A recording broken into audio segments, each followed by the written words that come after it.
any prospective parent who considers bringing a child into the world, if they're going to take their responsibilities seriously, has some very important questions that they need to ask before they finally make that decision.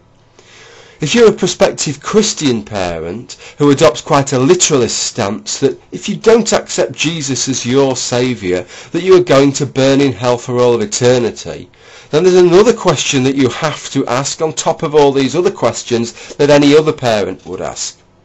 That question is whether the risk is too great to that child. Now, anybody who's ever had any training in assessing risks will be able to tell you that there are two components you need to know.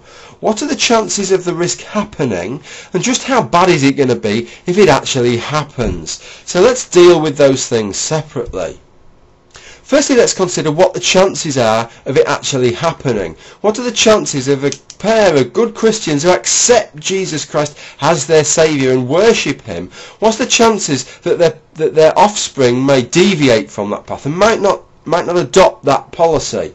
You know, we live in a multicultural world now with lots of other faith positions other than Christianity living amongst Christians, with atheists living amongst Christians. All these people dilute the possibility that your child is going to remain a Christian.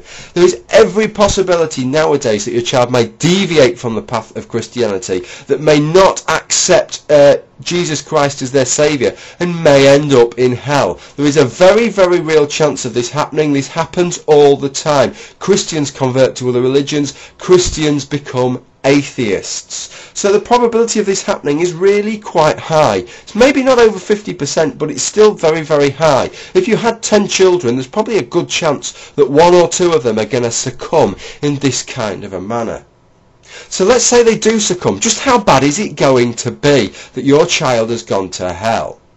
Well, I want you to consider a basket of suffering. And in this basket we're going to put, let's take all the suffering that Stalin's caused, all the suffering that Hitler's caused, all the suffering that Pol Pot has caused. Let's put all that suffering into the basket.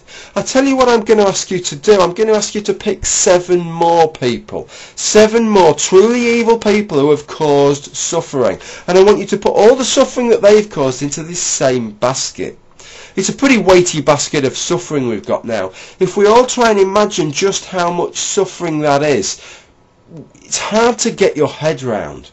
I want you to understand one point. That the total suffering of one person, just one individual in hell, is greater than the suffering that's in that basket. The suffering that Hitler and Pol Pot and Stalin and all these other people caused put together is not as great as the suffering that one person will endure over eternity should they go to hell. It seems pretty severe, doesn't it? It seems something that really is perhaps too great a risk to take, unless the odds of it happening are very, very small, infinitesimally small. Unfortunately, as we've seen, that's not the case. There's a fair chance that your child will go to hell, and if they go to hell, it will make the suffering that any human being has ever endured on earth seem trivial in comparison. Indeed, it will be. Their suffering would be trivial in comparison. So what conclusions can we draw from this?